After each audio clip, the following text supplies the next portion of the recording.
listen to my stories, which I love. Tomorrow morning I'll click coupons and watch Wimbledon again, which I love. I'm pulling for Ivanisevic. He wins today.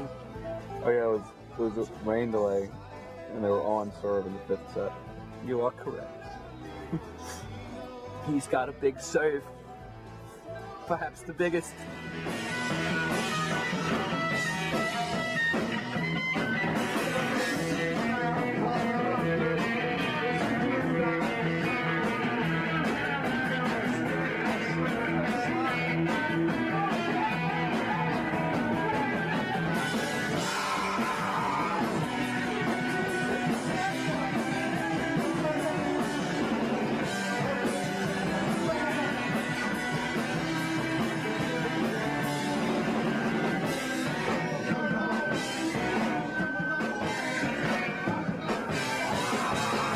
Christopher had used the bathroom and he came into my house and asked me what I was doing, and I said I was playing with Lopez and we were just playing around and kind of needed a drummer. So he started playing with us, and he said he knew of another guitar player named Justin Hughes who was about to get out of college. We said okay. It was totally free form. We weren't really even trying to form a band. Then we just started playing. People liked it. Actually, Sean from Cat Power had moved to New York and started doing these nights, these Monday nights at this place called The Cooler in New York, and she started bringing Atlanta bands up like Smoke. We would rent these U-Hauls illegally and all travel in the back of the U-Hauls. Like we would put couches and hang pictures on the wall in the back of the U-Hauls, and run ductwork up to the front so we'd have some fresh air. After we started doing that, Rock Teens just went over well at The Cooler.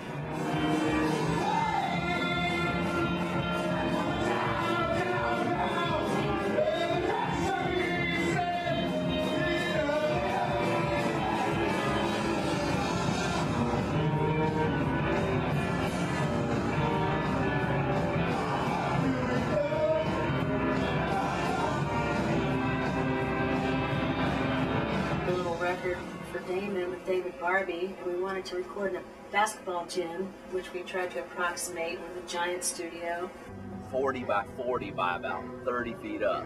And so they were out in this giant room, Lopez and Kelly and Vereen and Justin. And I was in the closet. Chris, he wanted it to be like he's singing off the balcony, So we put him literally up on top of the roof of Control Room B up in the crow's nest with a handheld mic and let him sing to the band who were, 15, 20 feet below him and then about 30 feet across the floor.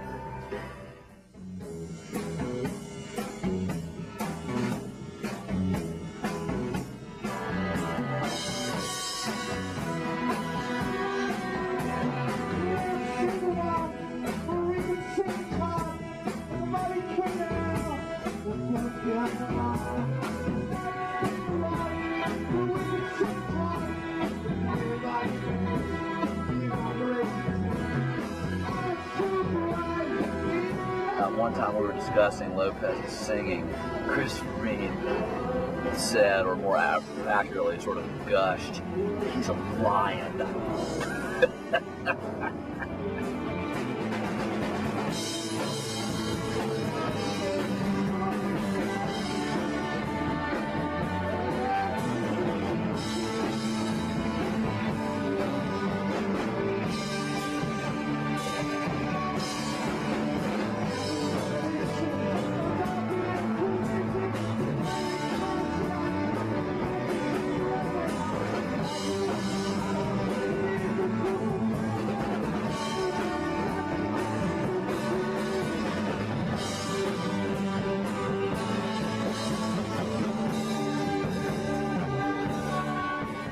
That record, he still hadn't finished the vocals on all of it. In fact, he still hadn't finished the lyrics on a good bit of it.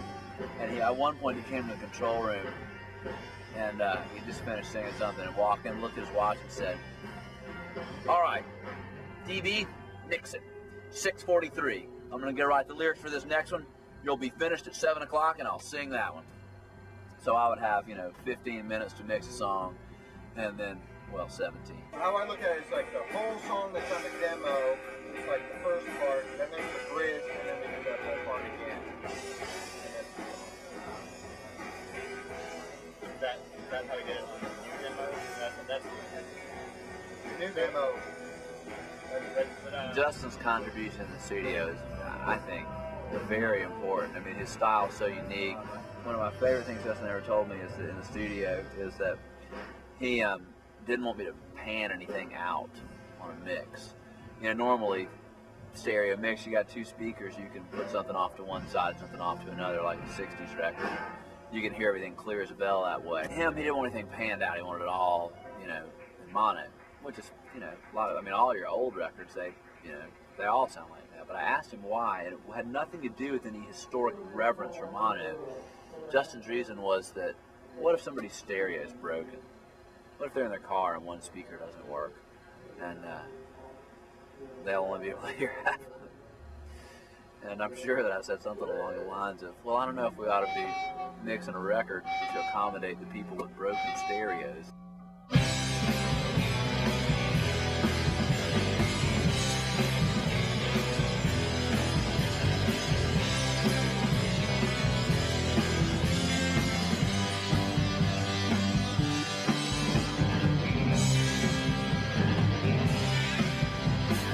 Still haven't heard them.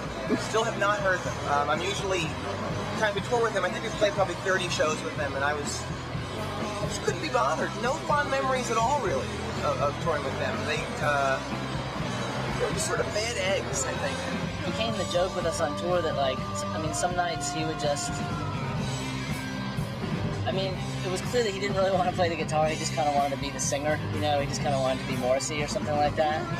And so, like, we thought that he was deliberately just getting so drunk that he couldn't play the guitar, so then he wouldn't have to. I think he fell off the stage into the people at one point. And so I'm just assuming he was drinking. I don't know. It could have been just like the emotion of it all.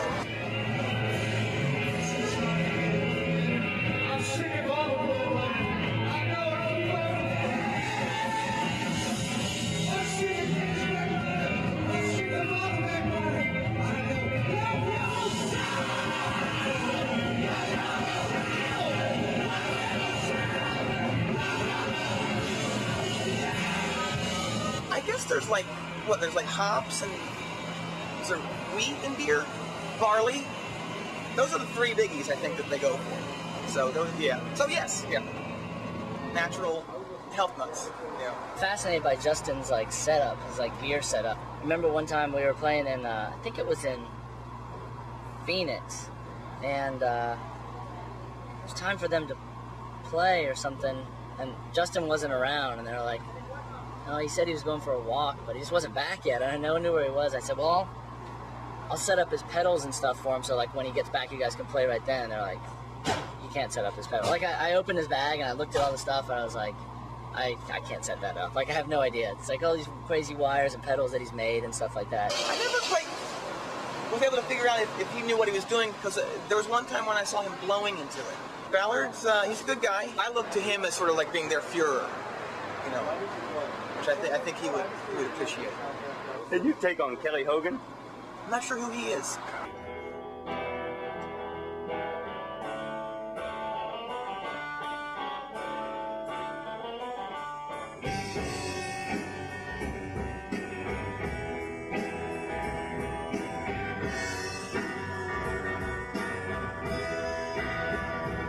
Songwriter, he builds these little bummer dollhouse mansions. They're really great, and he's always really driven. I admire that so much.